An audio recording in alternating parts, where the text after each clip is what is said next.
இன்றைக்கி வந்து செகப்பரிசி வச்சு ஒரு இட்லி தோசை மாவு தான் பார்க்க போகிறோம். நான் வந்து அதுக்கு 1 கப்பு உளுந்து, 3 கப்பு செகப்பரிசி, 1 கப்பு ராகி, கொஞ்சமாக ஒரு சிட்டிக்கு வெந்தயம், கொஞ்சமாக ஜவ்வரிசி எடுத்துருக்கிறேன். இது எல்லாத்தையுமே வந்து ஒன்றா போட்டு நல்லா அலசி ஒரு 6 மணி நேரம் ஊற வச்சு அதுக்கப்புறமா கிரைண்டரில் போட்டு மாவு ஆட்டி வச்சுருக்கிறேன். மாவை அரைச்ச மாவை வந்து ஒரு 6 மணி நேரம் வெளியே வச்சு புளிச்சதுக்கப்புறமா எடுத்து ஃப்ரிட்ஜில் வச்சுட்டேன். இது ஏன் தோசை மாவாக இதை அரைக்கிறோம் அப்படின்னு பார்த்தீங்கன்னா, டயட் இருக்கணும்னு சொல்லிட்டு வாங்கினது.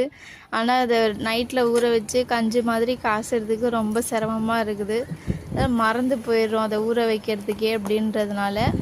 இந்த மாதிரி தோசை மாவாக அரைச்சி வச்சா தோசையோ இட்லியோ ஊற்றிடலாம். டிஃபன் எப்படியோ எல்லார் வீட்லேயும் சாப்பிட்டு தான் ஆகணும். அதனால் இப்படி ட்ரை பண்ணலான்னு சொல்லிட்டு ட்ரை பண்ணது. நல்லா தான் இருக்குது. இது கூட கறி குழம்பு, மீன் குழம்பு, கார சட்னி இந்த மாதிரி வச்சு சாப்பிட்டா சூப்பராக இருக்குது. நீங்களும் ட்ரை பண்ணி பாருங்கள். Tata bye.